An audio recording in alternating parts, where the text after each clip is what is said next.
Rail एवं metro rail से संबंधित किसी भी वीडियो को सबसे पहले देखने के लिए रेलवे लाइव एलपी चैनल को सब्सक्राइब कीजिए, साथ में शेयर करना मत भूलिए। हेलो दोस्त, रेलवे एलपी सीबीटी 2 परीक्षा का रीजनिंग पार्ट 13 है। तो कल हमने बात किया था मिरर इमेज का पार्ट 12 में। तो 12 तक का डिस्क्रिप्शन में लिंक मिल जाएगा, जितने सारे रीजनिंग है आप देख सकते हैं। और पार्ट 13 में हम बात करेंगे डाइस का, जिसे पासा बोलते हैं। तो यहाँ दो टाइप के डाइस होता है, कुछ मल्टीपल करके बनाया जाता है, कुछ सिंगल करके, और कुछ पेपर फोल्डिंग का। तो ये तीनों तरह का ऑब्जेक्शन हम बनाएंगे। तो पहले ordinary die, standard die, multiple die, और इसके ट्रिक्स के बारे में बात करेंगे, जो आपको लाइफ टाइम काम देगा किसी भी एग्जामिनेशन में पेपर में देने जाते हैं। तो यहाँ मल्टीपल क्वाइस नहीं, हम स्टैंडर्ड की बात करेंगे कि डाई का स्टैंडर्ड क्या होता है और कैसे इससे प्रश्न आया करते हैं। तो सबसे पहले हम चलते हैं, आपको ले चलते हैं। सबसे पहले हमारे पास ये डाइस है। तो यहाँ डाइस में हमें सबसे पहले आपको देखना है कि ऑर्डिनरी डाइस किससे बोलते हैं, स्टैंडर्ड डाई कैसे बोलते हैं। तो फर्स्ट कंडीशन है, ऑर्डिनरी डाई वैसा डाई है जिसकी सामने के फेस में दो अंकों का जोड़ 7 होता है। तो यहाँ पे आप देख लें, 4 जोड़ 3 बराबर 7। तो इसे डाइस को बोलते हैं हम ऑर्डिनरी डाई। चाहे ये फिगर 3-4 हो और 3-4 में से एक का भी 4 जोड़ 3 या 6 जोड़ 1 या 5 जोड़ 2 हो रहा है, तो ये डाई को बोलते हैं हम ऑर्डिनरी डाई। स्टैंडर्ड डाई वैसा डाई है जिसकी सामने की फेस में कोई जोड़ करने पे 7 नहीं आएगा। क्या नहीं आएगा? 7 नहीं आएगा, नॉट 7। उस डाई को स्टैंडर्ड डाई बोलते हैं। लेकिन इसके पीछे एक छुपा हुआ रहस्य है, उसको आप जान लीजिए। जिसमें सामने 7 जोड़ने से आता है, इसके बैक साइड में जोड़ने से 7 नहीं आता है। जिसमें 7 सामने नहीं आता, उसके बैक साइड में जोड़ने से 7 आता है। तो कंसेप्ट क्लियर हो गया। ऑर्डिनरी डाई की बात अगर कोई करे तो सामने से जोड़ने से 7 आएगा। स्टैंडर्ड डाई की बात करेंगे तो सामने से जोड़ने से 7 नहीं आएगा, लेकिन इसके बैक साइड में 7 होगा, इसके बैक साइड में 7 नहीं होगा। बस कंसेप्ट क्लियर। उसके बाद आगे चलते हैं हम स्टैंडर्ड डाइस के बारे में। तो इस प्रकार के डाइस को हम स्टैंडर्ड डाई बोलते हैं। तो डाइस, तो हमारे सामने जो डाई है ये स्टैंडर्ड डाई है, इसलिए क्योंकि 2 1 बराबर 3, 3 जोड़ 2 बराबर 5, और आप कह सकते हैं 3 + 1 बराबर 4। किसी में 7 नहीं आ रहा है। इसका मतलब ये है कि इसके बैक साइड में क्या आएगा, जोड़ने से 7 आएगा। यानी 2 के अपोजिट में क्या होगा, 5। देख सकते हैं 2 के अपोजिट में 5 होगा, ये श्योर है, तभी ये डाइस कंप्लीट होगा। 3 के अपोजिट क्या होगा, 4 होगा, तभी 7 होगा। और 1 के अपोजिट क्या होगा, 6 होगा, तभी ये 7 होगा। तो आपको कंसेप्ट क्लियर हुआ। अगर सामने 7 नहीं है तो बैक साइड में 7 होगा। तो इस डाई के अगर कह दें, कुछ पूछ दिया जाए इस प्रश्न से, 1 का अपोजिट क्या होगा, 6 होगा, 2 के अपोजिट क्या होगा, 5 होगा, 3 के अपोजिट क्या होगा, 4 होगा। तो इस डाई का फॉर्मूला, सबसे आसान डाई कौन सा है, स्टैंडर्ड डाई, जिसको डिस बोल सकते हैं, डाइस बोल सकते, डाइस है। तो आपका स्टैंडर्ड डाइस में आपको डायरेक्ट ऑप्शन मिल जाएगा यहीं से देख के। 1 को 7 में से 1 घटा दिए 6, 7 में से 2 घटा दिए 5, और 7 में से 3 घटा दिए 4। ये दोनों का अपोजिट है। तो 6 5 4, जिस तरह से प्रश्न पूछे तो वो प्रश्न को आप एग्जिट कर लेंगे। तो एक डाई आपका क्लियर हो गया, स्टैंडर्ड डाइस। अब उसके बाद चलते हैं ऑर्डिनरी डाई का। तो ऑर्डिनरी डाई जिसमें सामने के भुजा 7 होती है, इस टाइप के डाइस को हम ऑर्डिनरी डाई बोलते हैं। और इसका सॉल्यूशन आपको बैक साइड में क्या होता है, 7 नहीं होता है। तो 7 नहीं होता है तो इसको कैसे हम ज्ञात करें। तो इसके ज्ञात करने के तरीका में कम से कम आपको एक साथ 2 डाइस चाहिए, तभी आप इसको ज्ञात करेंगे। तो हम आगे इसको बात करेंगे कि इस टाइप के डाई को कैसे पता करना है। तो इसमें क्या चलता है, राइट हैंड रूल, याद रखिएगा, राइट हैंड रूल। और राइट हैंड रूल कैसे, अगर 2 डाई है, दोनों के ऊपर में एक बना लिया जाए। सबसे पहले अगर मैं एक रफ आइडिया बना लेता हूँ, एग्जैक्ट डाई तो बनेगा नहीं, हम इसे एक रफ आइडिया में कैलकुलेट कर लेते हैं आपके लिए। तो हमारे पास एक क्लियर हो जाएगा। यहाँ 3 है, यहाँ पे आपका 2 है, यहाँ पे 1 है, बस। तो यहाँ भी 3 है, यहाँ भी 3 है, दोनों कॉमन पॉइंट को पकड़ लीजिए। तो यहाँ से आप चलेंगे यहाँ तो क्या आएगा 4, और 4 से चलेंगे यहाँ तो 5 राइट साइड में। तो 3 से राइट चलेंगे तो 1, और 1 से राइट चलेंगे तो 2। यानी कह सकते हैं 3 कॉमन पॉइंट दोनों में है, तो 3 के बराबर 3 हम एक मान लेते हैं। तो 1 के बराबर क्या होगा 4 होगा, 1 यहाँ भी 4 यहाँ भी, दूसरे नंबर पे 1 भी आ रहा है 4 भी आ रहा है, और 5 के अपोजिट क्या होगा 2 होगा। तो अब इतना 4 संख्या आपको मिल चुकी है, और डिस में आपका डाइस में 6 ही संख्या होता है, तो 3 के अपोजिट क्या होगा, सिंपल सी एक ही वर्ड आपके पास बचेगा, और सिंपल सी आप कह देंगे कि 3 के अपोजिट क्या होगा 6 होगा। तो 6 के अपोजिट 3, 1 के अपोजिट 4, 2 के अपोजिट 5, पूरी संख्या कंप्लीट। तो इस तरह के अगर पूछ दिया जाए 3 के अपोजिट क्या है तो 6 हो गया। लेकिन आगे हम प्रैक्टिस करेंगे और पेपर फोल्डेड वाले भी यहाँ पे कैलकुलेशन कर लेंगे। तो आगे चलते हैं। तो हमारे पास 2-3 प्रैक्टिस के लिए रूल दिया हुआ है। इस रूल को आप देखते ही आप पहचान जाएंगे कि इसे करना क्या है। पहला रूल कर रहा है, जैसे हमने बात किया था, और ये सारा पूरी तरह से ऑर्डिनरी डाई के लिए ही है। तो पहला रूल में देखिए कि दिया हुआ है ऊपर की संख्या में 1। अब आपको यहाँ देखना है ऑर्डिनरी डाई के रूल में। तो सबसे पहले हम फिगर 1 का बात कर रहे हैं। ऊपर दिया हुआ है 1, यहाँ भी दिया हुआ है 1, नीचे 3 है, यहाँ 5 है, यहाँ 2 और 6 है। तो इसमें हम कैसे पता करें कि कौन किसका अपोजिट होगा। जब मल्टीपल क्वेश्चन में जाएंगे तो किसी एक का अपोजिट पूछा जाएगा, लेकिन अगर हम सबकी अपोजिट निकालना जान जाएं तो हमारा प्रश्न हल हो जाएगा। तो जैसे हमने पहले बोला कि राइट हैंड रूल लागू होता है, तो 5 से चलेंगे तो 3, और 1 से चलेंगे तो 5 पे क्या आएगा 3 आएगा, और 5 से आगे बढ़ेंगे तो 3 आएगा।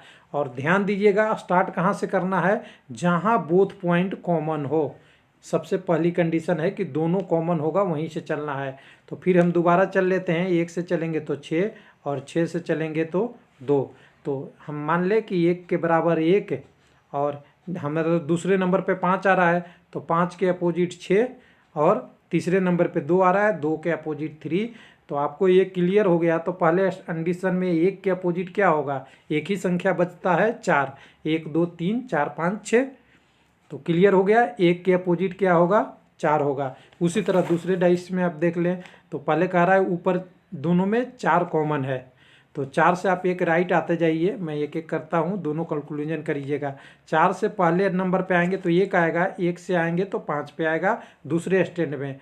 तो 4 से एक बार आए तो 2 आएगा, 2 से ऊपर आएंगे तो 3 आएगा। तो हम कह दें कि 4 के सामने 4, 2 के सामने 1, और 3 के सामने 5, कुछ ऐसा है। तो 4 के सामने क्या आएगा, एक ही संख्या बचता है, 1 2 3 4 5 आपके पास आ गया, संख्या 6 लुप्त है। तो 4 के अपोजिट क्या होगा 6 होगा। क्लियर है कि इसमें भी कोई कन्फ्यूजन है आपको, नहीं है।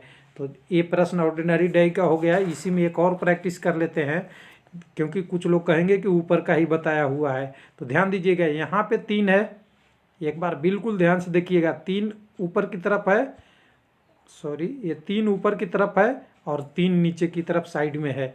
अब इसको कैसे करना है, सेम फार्मूला लगेगा, केवल आपको राइट हैंड चलना है। तो 3 से एक बार चलेंगे तो क्या आएगा 5, 5 से एक बार और चलेंगे तो क्या आएगा 4। अब फिर 3 से एक चलेंगे तो क्या आएगा 2, और 2 से एक चलेंगे तो क्या आएगा 1। तो हम कह दें कि 3 बराबर 3 और 5 बराबर 5 पहले नंबर पे आया है, उसके सामने क्या है 2, और 4 के सामने क्या है 1। तो आपके पास 1 आ गया, 2 आ गया, 4 आ गया, 5 आ गया, 3 आ गया। तो 3 के अपोजिट क्या बच रहा है, एक ही संख्या बच रहा है 6। तो ये इस टाइप के डाइस में भी आपको क्लियर हो गया। एक आपका मल्टीपल डाई होता है जिसमें कोई रूल लागू नहीं कर भी सकते हैं और नहीं भी कर सकते, लेकिन हम रूल लागू क्यों करेंगे, जब हमें सामने आंसर दिख रहा है, यानी 2 से ज़्यादा आपको डाइस दिख रहा है। यहाँ पे 3 डाइस दिख रहा है, इसको बताना है कि एक के अपोजिट क्या होगा। तो इस टाइप के डाइस के लिए आप सिंपल सी 1 2 संख्या पकड़ लो। जैसे यहाँ पे 1 लिखा हुआ है, यहाँ पे 1 लिखा हुआ है, दो संख्या हमने मान लिया। ऐसे आप यहाँ से दूसरा संख्या भी ले सकते हैं, दोनों पे मैं प्रैक्टिस कर लेता हूँ। यहाँ 2 है और यहाँ 2 है, तो पहले हम ले लेते हैं 2 2, फिर ले लेंगे 1 1। तो 2 2 ले सकते हैं। तो देखिए 2 लिया हुआ है, इसके अपोजिट क्या नहीं हो सकता? 3 नहीं हो सकता, 5 नहीं हो सकता। क्या नहीं हो सकता? 3 और 5 नहीं हो सकता। और यहाँ का अगर 2 ले ले दूसरे डाइस में, तो इसके अपोजिट 1 और 4 नहीं हो सकता। तो ये 3 5 1 4 नहीं हो सकता, तो 2 के अपोजिट क्या हो सकता है? सिंपल सी बात है, 1 2 3 4 5, एक ही संख्या गुम है, वो क्या है? 6 है। तो कह सकते हैं कि 2 के अपोजिट क्या होगा? 6 होगा। चलिए ये क्लियर हो गया। उसके बाद हम कह लेते हैं कि 1 1 वाला से ले लेते हैं। तो अगर आपने 1 ले लिया, 1 के अपोजिट क्या नहीं हो सकता है? इस डाइस से 2 नहीं हो सकता, 4 नहीं हो सकता। उसके बाद अगर यहाँ देखें दूसरे डाइस में, तो यहाँ देखिए 1 के अपोजिट में क्या नहीं हो सकता? दूसरे डाइस से 5 नहीं हो सकता, 6 नहीं हो सकता। तो क्या संख्या बच रहा है जो 1 के अपोजिट होगा? तो संख्या है 3। तो अब इस प्रश्न में देखिए सिंपल सी बात है, 2 के सामने हमें मिल गया 6, 1 के सामने मिल गया 3, तो अब हमारा संख्या बच रहा है 4। 4 के सामने क्या होगा? ओनली 5 ही संख्या है जो 4 के सामने हो सकता है। तो आपको सारा का सारा प्रश्न आंसर सोल्व, इसमें कोई दिक्कत है किसी को नहीं होनी चाहिए। चलिए यहाँ तक तो खत्म हो गया। अब ये संख्या के बाद ये लेटर के L M J 4 letter 5 letter हो सकती है, तो लेटर या बिंदु सेम प्रैक्टिस में आप कर लीजिएगा। कई जगह आपका ये डॉट डॉट वाला भी रहता है और कई जगह रहता है के एल एम या बी सी डी 6 संख्या, जस्ट इसी तरह अपोजिट बनेगा। उसके बाद हमारे पास एक समस्या और था, पेपर कटिंग सीट आती है, पेपर को फोल्डिंग सीट आती है। तो इसके लिए भी 5-6 कंडीशन होती है, वो कंडीशन ध्यान दीजिएगा। तो बिना कुछ किसी को सुने हुए ध्यान दीजिएगा। पहला रूल मैं बता रहा हूँ जो कहीं किताबों में नहीं मिलेगा। किसी भी संख्या में एक साथ वाले संख्या अपोजिट नहीं हो सकते। क्या नहीं हो सकते? एक साथ वाला संख्या अपोजिट नहीं हो सकता। यानी कहें कि 1 के उल्टा 2 कभी किसी भी कंडीशन में नहीं होगा, या 5 के उल्टा 6 कभी भी नहीं होगा।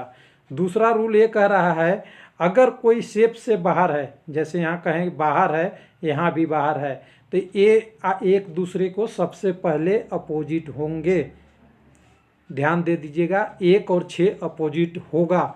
चाहे यहाँ 2 है 5 है, ये भी अपोजिट होगा अगर एक संख्या बाहर है तब। तो 2 कंडीशन को अप्लाई करते हुए हम चलते हैं। तो हम कहते हैं कि एक साथ वाले नहीं हो सकते, तो 1 के बाद 1 होंगे, उसको हम अप्लाई कर लें। तो अप्लाई कर लें तो हम देखें, सबसे पहले हम आपको दिखाते हैं कंडीशन नंबर 1। कंडीशन नंबर 1 ये कह रहा है कि इसमें एक दूसरे के अपोजिट क्या होगा। तो हमने बोला कि एक साथ का अपोजिट नहीं होता। सबसे पहले देखें तो 2 के अपोजिट क्या होगा? 4 होगा। एक कंडीशन क्लियर है। इधर से देखें 3 का अपोजिट 5 होगा, क्योंकि एक साथ दोनों कोई भी नहीं होता। और हमने बोला था आपको कि बाहर वाली संख्या एक दूसरे के अपोजिट होंगे। तो केस 1 में क्या है? 1 के अपोजिट क्या होगा? 6 होगा। 2 के अपोजिट क्या होगा? 4 होगा। 3 के अपोजिट क्या होगा? 5 होगा। बस आप इसको याद रखें। उसके बाद दूसरा संख्या कह रहा है कि इसमें अपोजिट क्या होगा। तो केस 2 में आप देखें, ये 3-3 की सीरीज बनी हुई है, कोई बाहर नहीं है, एक सीरीज है। लेकिन फिर भी आप इसमें देखें, 1 के 1 छोड़ के क्या है? 1 के उल्टा 3 है, इधर 4 के उल्टा 6 है, और बच गया कौन सा संख्या? 5 के उल्टा 2। तो आप कह दें कि 1 के उल्टा 3 है, 2 के उल्टा 5 है, और 4 के उल्टा 6 है। आपका क्लियर हो गया ये भी। तीसरा केस ये कह रहा है कि तीसरा केस में कह रहा है कि एक 4 लाइन है, उसके बाद दोनों बीच में है। पहले हमने यहाँ पे रखा था और यहाँ पे था, यहाँ अलग है थोड़ी सी कंडीशन। लेकिन इस कंडीशन में भी आपको ज़्यादा डिफरेंस नहीं करना, रूल सेम फॉलो होगा। यानी 1 के साथ 4 का, 2 के साथ 5 का, और 3 के साथ 6 का। तो कह दें कि 1 का उल्टा 4, 3 के उल्टा 6, और 2 के उल्टा 5। 2 के उल्टा 5, ये पूरी तरह से कंफर्म है आपको। बेस इसी रूल पे प्रिंसिपल पे चलता है और कोई चेंज इसमें नहीं होता। उसके बाद हमारे पास दो कंडीशन और है। केस 4 कह रहा है, केस 4 में कह रहा है कि दो संख्या ऐसा दिया हुआ है, तो 1 का अपोजिट 5, 3 का अपोजिट 6, 1 का अपोजिट 5, 3 का अपोजिट 6 और 4 का अपोजिट 2। तो 1 का अपोजिट कितना है हमारे पास 5, 3 का अपोजिट 6 और उसके बाद 2 का अपोजिट 4। एक फाइनल कंडीशन हमारे पास केस 5 है जिसमें पूछ रहा है कि इसके अपोजिट क्या होगा। तो सबसे पहले आप बाहर बाहर वाला को ले ले, कहीं भी संख्या लिखा हुआ है बाहर बाहर। 2 के अपोजिट 6, 1 के अपोजिट 4, 3 के अपोजिट 5। तो कह दे कि 1 के अपोजिट 4, 3 के अपोजिट 5 और 2 के अपोजिट 6। तो अब इससे बताइए कौन सा प्रश्न इससे ज़्यादा किसी कंपटीशन में आता है।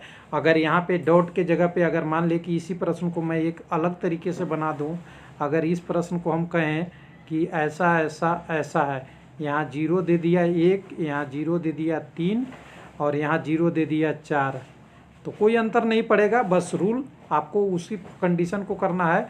इसके बाद यहाँ दे दिया 0, 6 बिंदु हो जाएंगे। तो और यहाँ दे दिया आपको संख्या 2। तो कोई रूल चेंज नहीं होगा, रूल सेम रहेगा, प्रिंसिपल सेम रहेगा। आपको केवल अप्लाई करना है कि क्या अप्लाई करना है। पहला कंडीशन ये है कि 1 के बाद 1 नहीं होगा, 1 छोड़कर 1 आप ले सकते हैं, लेना ही चाहिए, ये रूल कहता है। 1 के बाद 4 ही होगा। उसके बाद जितने भी आउटर है तो आउटर का पेपर मोड़ने पे आउटर बनेगा, यानी दूसरा कह सकते हैं 2 के अपोजिट 6 ही होगा किसी भी कंडीशन में। तो इस 2 ही कंडीशन आप अप्लाई कर लीजिए, सारा मैथमेटिक्स और इस डिस का डाइस आपको कंप्लीट हो जाएगा। डाइस तो यहाँ पे आप ऑर्डिनरी डाई पढ़ लिए, स्टैंडर्ड डाई पढ़ लिए और दोनों का कॉम्बिनेशन पढ़ लिए। तो यही हमारा इस वीडियो का मकसद था कि अगर आपको रीजनिंग में डाइस से और कोई भी भाषा से संबंधित प्रश्न आए तो छूटना नहीं चाहिए, क्योंकि ये प्रश्न बहुत ईजी होता है और इस प्रश्न को अगर एक बार आप प्रैक्टिस कर लिए तो लाइफ टाइम आप इस प्रश्न को सॉल्व कर सकते हैं। थैंक यू, धन्यवाद।